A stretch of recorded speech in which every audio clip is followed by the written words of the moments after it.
Hello guys, tutur ka kayo sa isang malaking house truck dito sa Saudi Arabia. Ito yung kanilang sala, may TV, and then sofa, of course, may small lamesa, and then the kitchen, of course. Tapos ito yung kanilang kwarto. Tingnan natin kung gaano kaganda at kalaki ang kwarto nila. Hayan guys, ayan. Wow, there you go. So big and so nice. Yan mga kapatid. And merong table. Ayan. Ayan na po yung labas ng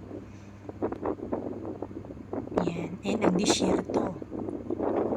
Sobrang mahangin and mainit. Nandito po kami ng 5 araw sa Saudi Arabia. Ayan. Meron sila mga tent dyan. Meron sila mga gathering dyan pag gabi. Thank you for watching. Bye-bye.